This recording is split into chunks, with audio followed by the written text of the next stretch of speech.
আমি মোহাম্মদ আরিফুর রহমান, প্রভাষক, দেওকল student college. আমি 18তম নিবন্ধনে এনটিআরসি থেকে নিয়োগপ্রাপ্ত হয়েছি। তা আজকে একটা বিষয় নিয়ে কথা বলবো, সেটা হচ্ছে identification of parts of speech.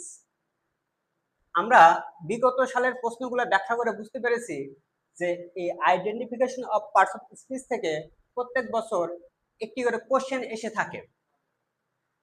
এই বিষয়টা নিয়ে আজকে আমরা একটু ধারণাটা পরিষ্কার করব। কিরকম, এখানে আমি দুটা সেন্টেন্স লিখেছি।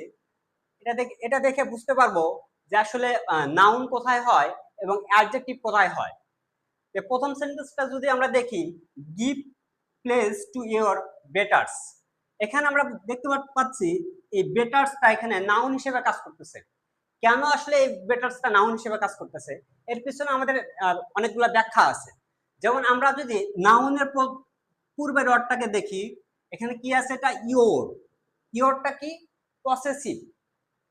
পসেসিভের পরে যদি একটা ওয়ার্ড থাকে তাহলে সেই ওয়ার্ডটা অবশ্যই নাউন হয়। এই ইওরটা পসেসিভ হওয়ার কারণে এই বেটার্সটা এখানে নাউনের কাজ করতেছে। নাউন আরো কিছু কিছু বিষয়ে কিছু কিছু জায়গাতে বসে থাকে। যেমন নাউনের অবস্থান কোথায়, আমরা এখানে দেখতেছি পসেসিভের পরে পসেসিভ প্লাস নাউন হয়, আবার পসেসিভ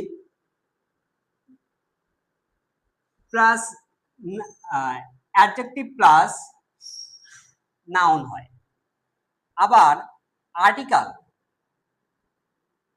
আর্টিকেল প্লাস নাউন, আবার article plus adjective plus noun. এখানে আমরা চারটে জায়গা দেখলাম যে পসেসিভের পরে যদি একটা ওয়ার্ড থাকে তাহলে ওই ওয়ার্ডটা অবশ্যই নাউন হবে।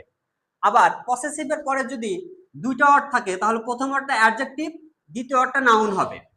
আবার এখানে দেখা যাচ্ছে আর্টিকেলের পরে একটা ওয়ার্ড থাকলে নাউন হবে, আবার আর্টিকেলের পরে দুইটা ওয়ার্ড থাকলে প্রথমটা অ্যাডজেক্টিভ, পরেরটা নাউন হবে। তো এরকম ভাবে আমরা যদি আর্টিকেলের এখানে যদি প্রিপজিশন দিই, প্রিপজিশনের পরে যদি একটা ওয়ার্ড থাকে তাহলে নাউন হবে। আবার প্রিপজিশনের পরে যদি দুটো ওয়ার্ড থাকে তাহলে প্রথমটা অ্যাডজেক্টিভ, পরেরটা নাউন হবে।